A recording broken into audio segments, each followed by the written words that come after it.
Welcome to this short video where we will take a look at car carriers that has gotten some attention in the medias lately. My name is Rasmus Køjborg and I'm an equity analyst here at HC Andersen Capital. I'm joined by my colleague Philip Coombs today, who is also an equity analyst here at HC Andersen Capital and has some extensive knowledge of the shipping industry. So welcome to you, Philip. Thank you, Rasmus. And first of all, Philip, could you give us some flavor on what a car carrier actually is? Sure. So car carriers are specialized shipping vehicles. They're also known as PCTCs, which stands for pure car and truck carriers. So they're specialized vessels that carry primarily cars and trucks, as is in the name. And they're measured in car equivalent units. So the typical vessels are around 5,000 to 6,500 car equivalent units, and the largest go up to 9,100 car equivalent units. Great. And if we look at the next slides, we can see sort of to the right that the rates for car carriers on a 1 year basis on a daily rent has actually skyrocketed through the recent years. What's behind this jump? Yeah, it's a great question. And it all starts around COVID-19, where global lockdowns really shuttered the car and auto industry. So there was a lack of exports and a massive oversupply of vessels. And at the same time, steel prices were really rising. So a lot of owners started to recycle or dispose of their vessels. And then with the global stimulus programs, we saw a massive return to demand and of car exports. And this led to an undersupply in the market. And this has been the driving story since the pandemic and around 2021. And gradually we've seen the rates rise to the levels where they are today, which, as you mentioned, are really quite high, as we can see in the graph to the right. And that was sort of the COVID-19 and the effects of the pandemic. I'm also hearing that China plays a big role in all this. Could you tell us a bit more about that? Yeah, and you're exactly right. So this is another part of this supply and demand story and the structural undersupply of vessels. There's also been a shift in the auto export market where China are starting to really ramp up their exports of electric vehicles and specifically their exports to Europe. So one part of this is that it's increasing the average distance of a journey with the vessels going from China and Asia through to Europe rather than the previous shorter export routes.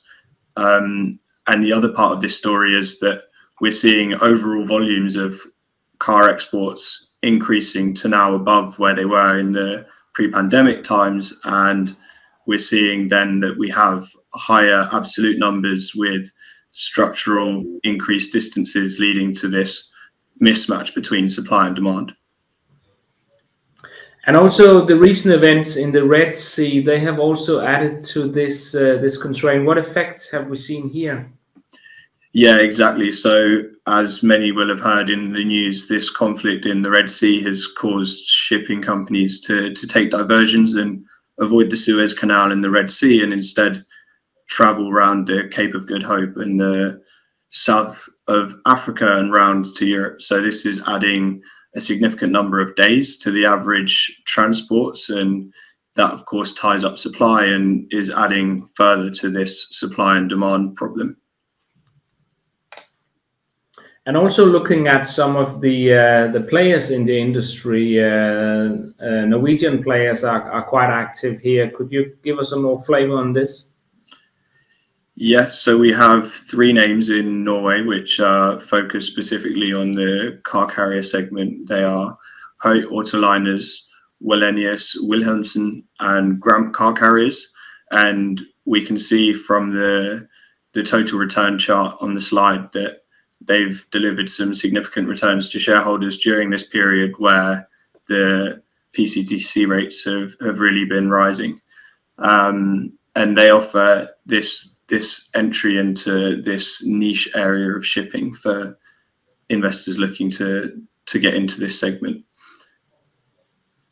And if you want to invest in these, and how where are these players trading at the moment? Where are they priced at? So if we look at the peer group table we have to the right, we can see that on a price earnings basis, they are trading at around 4.8 times for 2023 expected earnings and 4.1 times for 2024 expected earnings. And this is somewhat lower than their peers in Asia, who are both PCTC focused, but also larger shipping conglomerates. What we can also see is that on a price now basis, that they are trading above their now, according to the data we have from Refinitiv. And this could suggest that some of the higher rates in the market are being priced into the shares. But alternatively, we can also see on the dividend side that there are still consensus estimates for some quite strong dividends for 24 and 25 from these Norwegian players. So it looks as sort of like on the short term, they look, at least on a price earnings basis, on a dividend yield basis, they look quite attractive.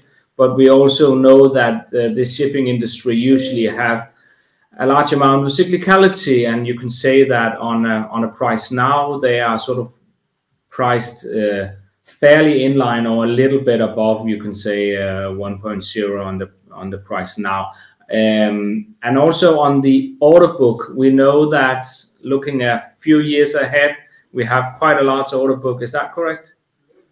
Yeah, exactly. So if we go back to the previous slide, we can see that a chart created by Gram Car Carriers in their Q3 report shows that there's a sizable oncoming supply in the years forward to 2025.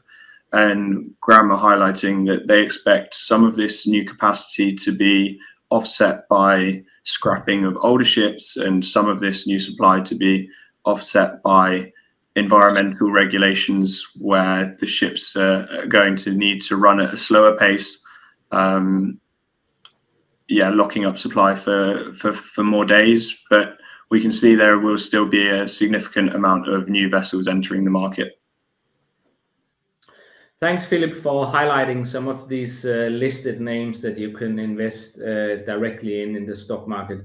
There are also some unlisted players in this industry that have different funds that you can invest in. They are mainly for larger investments, for longer investments, and of course, somewhat more risky than directly investments in the stock market. But there is a Danish player called European Maritime Finance that we also have some business relation with here at HC Andersen. And there's also a Norwegian player called Nes Riisen and Partners that does investments in both Ro-Ro and the car carrier segment and different other tank segments, offshore segments, and those. And of course, you are welcome to explore these more if this is an industry that you find attractive. But I think we'll conclude by that. Thank you very much for listening in.